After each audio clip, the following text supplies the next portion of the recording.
Welcome to the Nintendo Power Zone, guys.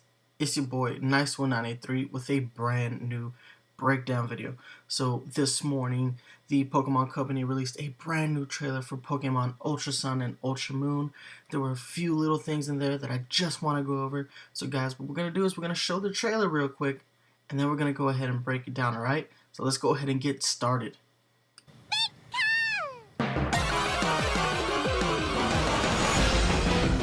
Welcome to a new adventure. Start off with that brand new UltraSun and UltraMoon logo, which I love. See the little Rockruff all happy. His name is Ryuki. He was new. New secrets of the Lola Region will be revealed. We have a new version of the map. Now they're showing our brand new costumes for the heroes.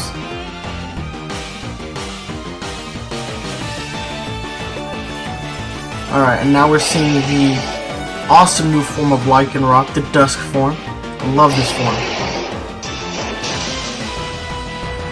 Totally like a fusion between the midnight and the daylight.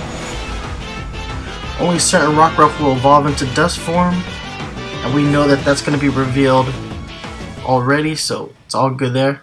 Actually, yeah, they told us that it's a download only Pokemon. So that's the trailer. So, a lot of cool stuff there. But there's a few other things that I want to break down more specifically, so let's go ahead and take a look at that. So let's go ahead and start with the changes made to the trainers. Right off the bat, they look different aesthetically. So they look a lot more native this time around, sporting clothes that better suit the tropical region. There's also going to be 4 palettes to choose from, just like in Pokemon Sun and Moon. So let's go ahead and start with the male trainer. This time around, the male trainer has shorter hair, and he looks very, Hawaiian or Alolan. He's wearing swim trunks, and he's got a tank top on. He's also wearing a bucket hat and sports shorter hair this time around. I love this new design. He looks much more native this time around than he did in the first game, which makes me think that maybe a few years have passed and the character isn't new to the region like he was in Pokemon Sun and Moon. Moving on to the female trainer, she looks great. So she's got longer hair and she's sporting a sun hat. And I love this sun hat because it's got like a native Alolan flower on it. She's got this nice little spaghetti strap blouse, and she's also wearing shorts that look a lot more breezy, also playing to the fact that she looks a lot more native to the Lola region this time around. Last thing I want to make note of is the Z-ring. It's hard to see from this picture, but right off the bat you should be able to notice huge difference in the Z-ring. It's black this time around. You can really only see it on the male trainer in this picture, but it is black. And we're going to go ahead and we're going to take a better look at the Z-ring right now. Okay, so not too long after the trailer debut, we got a few high-res images that are showing off some pretty cool things, like the brand new Z-ring. Yes, brand new Z-ring. It's black and it's got a different shape to it. I think they're calling it the Ultra Z ring, but I couldn't tell you, to be honest, right now at least. So check out the Z crystal in the center. It looks different than any of the other Z crystals we've seen thus far. It's got a very specific shape to it. It's hard to tell from this image because it's sparkling, but we have another image that we're going to show you that shows off that Z stone a lot better. But I just love this new design. It's very, very slick. And I love the Z-ring. The Z-ring was such a cool addition to the gameplay. And as far as in the real world, it was such a cool accessory to have. I love my Z-ring. One of the best accessories I have ever had that is functional with a video game. But guys, let's go ahead and take a look at the new physical Z-ring that Tomy is going to be releasing for UltraSun and UltraMoon. So here is a better look at the Ultra Z-ring, as I'm calling it right now. And as you can see, it's all black and it looks so clean. Few little details that are different from the picture that we saw, the in-game version, is that the Z crystal is actually turned horizontally instead of vertically. This probably is just to better accommodate this as a toy than a functional thing. Or maybe it rotates. We don't know yet. This is just the first picture that Tomy has released. But I love this. Also, the Z crystals themselves, they've been upgraded a little bit. They have a more glittery appearance. They're shimmer more, and it's very nice aesthetically. As you guys should know, I loved the Z-Ring from Pokemon Sun and Moon. This was one of the coolest accessories that functions with a game ever. I swear to you guys, I had like 25% more fun playing Pokemon Sun and Moon when I was wearing my Z-Ring. Foolish as that may sound, but it's true. This will probably connect the same way as the first one did. Functionally, I think it's going to be exactly the same. Aesthetically, though, I really like this version, and it makes it look like there are different styles of Z-Rings within the Pokemon universe, which is awesome, and I like that a lot as well. That's something that they do in the anime, is show that there are different styles of Z-Ring, so it's very cool to see a new style of the Z-Ring. But the thing that's most important here is the shape of this new Z crystal. It's completely different. We don't know what moveset it's for. It's yellow, so makes me definitely think that it's going to be tied to some kind of electric Pokemon, maybe like a Pikachu, or maybe it's Tapu Koko. We don't know. That's the thing that's killing me, is that we don't know. But as far as the way the Z-Ring looks, I love it. Alright, so something that was pointed out to me right before I started filming this video that I didn't necessarily see was this little throwaway image that we saw during the trailer, where this guy introduces himself as Ryuki, and he says he's what you might call a star. What's interesting about this picture is, look around. There is a ton of trash bins just laid out on the floor.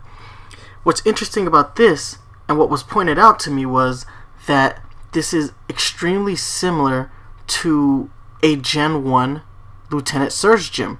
If you guys remember, in Gen 1, when you're at Lieutenant Surge's gym, the only way to reach Lieutenant Surge is to, find the switches in the trash bins. So this might be a throwback to that. But what's really important about this is that this kind of gives credence to the fact that time may have passed in the Lola region.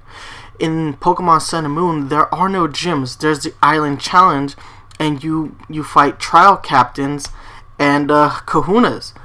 This might mean that we no longer have trial captains, or the Island Challenge might have progressed to become just going out on a Pokemon journey and battling the gym leader so that you can compete in the Pokemon League.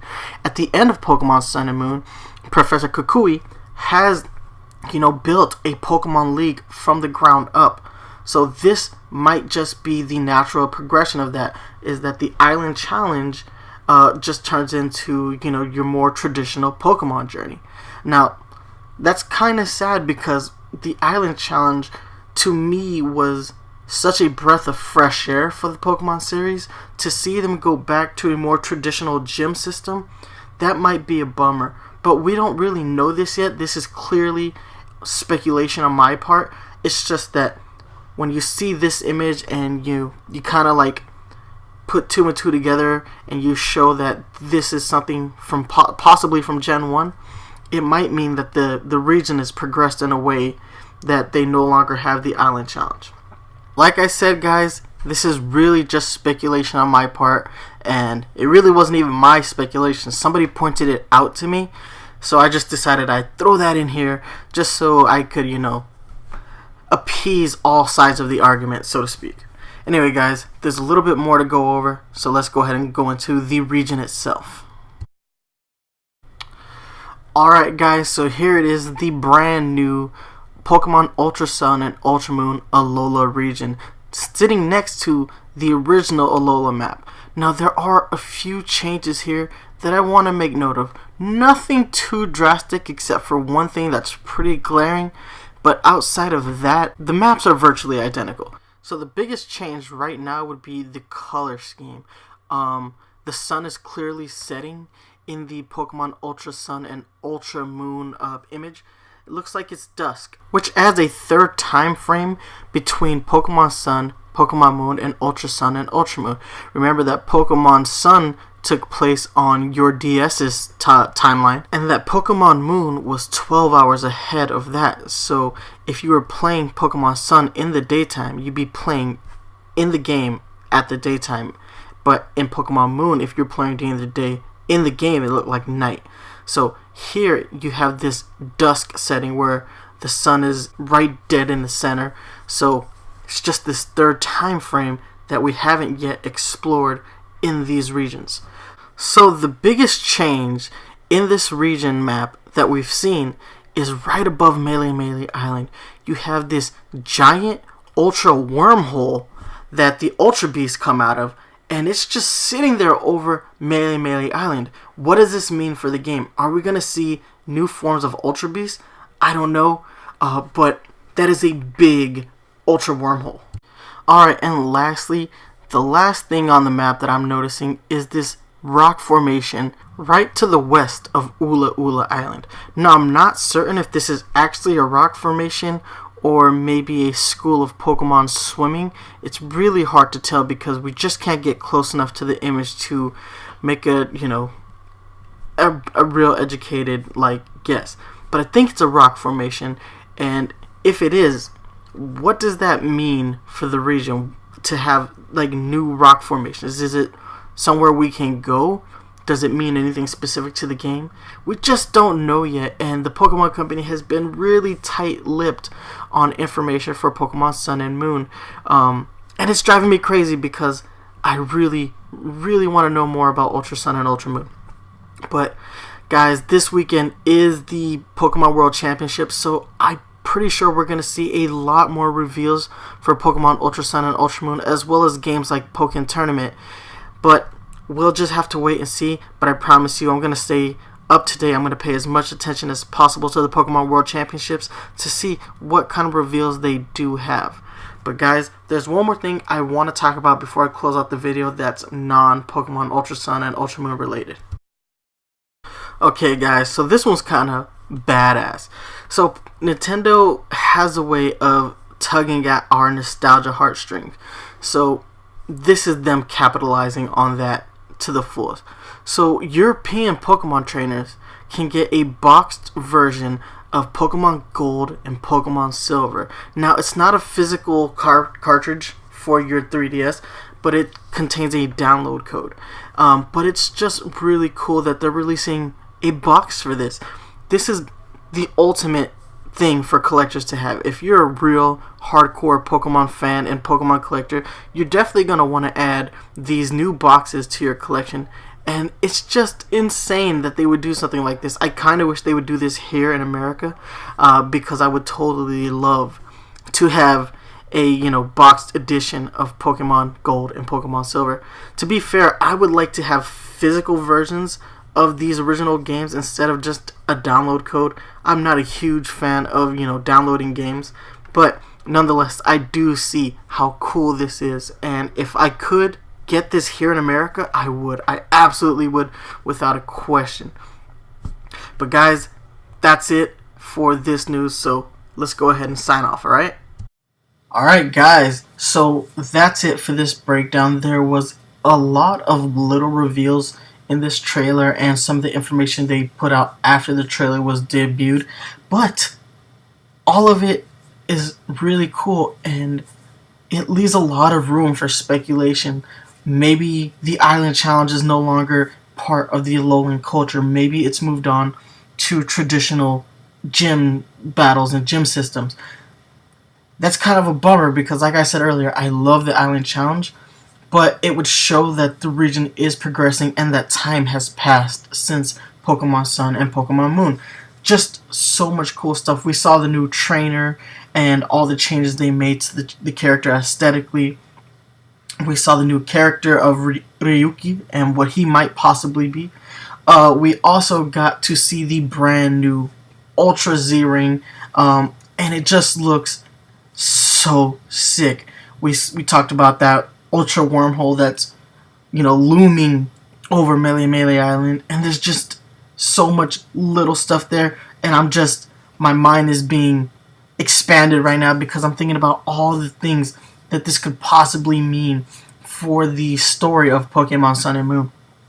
But guys, hit me up. Let me know what you think about this breakdown. Let me know what you think about this trailer. I want to know what you guys think, because honestly, I just have so much information in my head that's just buzzing that I just can't really break it all down any further than what I've done. So hit me up. Let me know what your opinion on all these changes are. Anyway, guys, I'm going to get out of here. But before I let you go, social media links. You can hit me up on Twitter at Nice1983. You can email me at nice193@gmail.com. You can hit me up on Facebook, facebook.com/Nintendo Power Zone. If you're a fan of the Nintendo Power Zone podcast, you can always download new episodes on iTunes, Google Play Music, stream new episodes on Stitcher Radio. But if you want to watch the show live, you can catch us right here on YouTube, youtube.com/user/thearticle, THAARTICLE. Guys, that's going to be it for this episode of Nintendo Power Zone Breakdowns. Thank you so much for watching, and remember, don't get cooked. Stay off the hook. Deuces.